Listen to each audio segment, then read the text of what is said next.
salaamullaahi calaykum. Tani waa qiso dhab ah oo ku dhacday wiil iyo gabar Soomaaliyeed. Haddaba qisada tani waa qiso markaa ka maran ama beri ay ka tahay wax khiyaali la yiraahdo. Waa qiso si dhab ah u maray gabar iyo wiil Soomaaliyeed. Haddaba qisada tani ayaa waxay ku bilaabanaysaa sida tan. Wuxuu ka bixin jiray iskoolka waxayna ku balameen inay isguursadaan. Markii ay iskoolka dhamaysay waxay ahayd gabar cad oo dhuuban oo dhoola cadeyn badan, ma jirin qof awooda inuu ogolaado inay waqti dheer ka maqnaato. Hodan waa gabar ka dhalatay qoys sabool ah.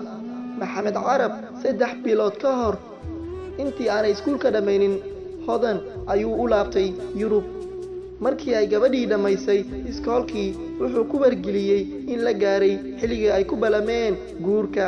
Laakiin waxay xujo uga dhigtay inay rabto inay jaamacad bilowdo una guurkooda dhici doono markii ay jaamacadda dhamayso, ayna hadda u baahan tahay inuu jaamacad ka bixiyo.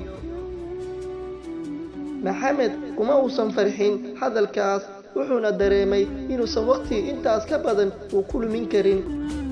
Maxamed waxa uu ku yidhi, jaamacaddaada dhigo anoo ku qaba.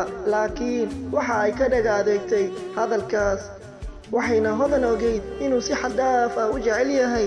Wuxuu fakaraba waxa uu ku soo baxay inuusan 4 sano oo kale iskaabala sii ahaan karin. Wuxuuna ku yidhi, wax waliba oo wanaag iyo garoob ah waxaan kugu sameeyey jacayl, weliba waan ku jeclahay. Laakiin intaan iyo in ka badan kuma sugi karo. Nasiib wanaagsan ayaan kuu rajaynayaa. Hodan ma filayn inuu go'aankaas qaadan karo Maxamed Carab, laakiin naftaydu waxay u sheegtay inuu soo laaban doono oo uusan ka maarmi karin. Laakiin waxay ilowday in ragga qaar ay adag tahay inay go'aan qaataan, balse haddii ay qaataan ay adag tahay inay soo laabtaan.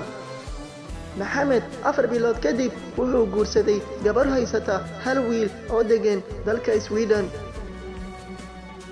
Hodan waxa ay heli weysay nin ugu nugul sida Maxamed Carab.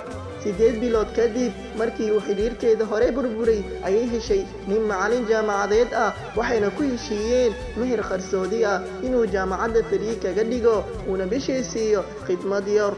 9 bilood kadib markii ay isqabeen ayaa waxaa ku soo baxay uur. 1 bil kadibna macallinkii ayaa laga eriyey shaqadii jaamacadda. Hodan waa ay ka hartay jaamacaddii, waxayna bilowday maalmo madow markii ay wax taageero ah ka weysay ninkeedii cusbaa, oo isna ay maalmo baagamundo ah bilowdeen. Isjiidjiid iyo maalmo muran kadib wuu furay macallin Yuusuf. Ileen khudbasiro ma qaangaartee.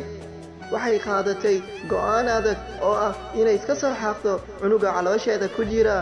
Waxay u tagtay dhakhtar lacag ku qaata inuu qowl qalad ah noocan ah fuliyo. Markii ilmihii laga soo xaaqay ayaa waxaa ku dhacay dhiigbax daran, waxaana la dhigay isbitaal ku yaala Muqdisho. Waxaana arrintaa ogaatay walaasheeda ka weyn oo isbitaalka la gashay.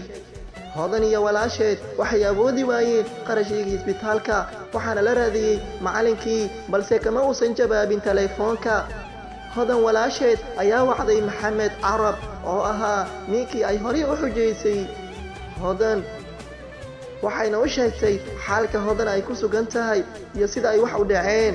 Aad ayuu ugu calol xumaaday Maxamed Carab, wuxuuna u soo diray lacag gaaraysa $300. 8 maalmood oo ay isbitaal ku jirtay kadib, hadda waa ay fiican tahay Hodan. Haddaba ogow, gabar waliba waxaa hal mar soo mara ninkii saxda ahaa ee mudnaa nolosheeda, laakiin yaa u sheegaya. Hodan maxaa la gudboon hadda? Talada waa inoo muhiim. Walaalayaal, waxaa fariintan qisadan jacayl dhabta idin soo gudbinayay anigoo ah walaalkiina Maxamed Muxaydiin Maxamed Mohani.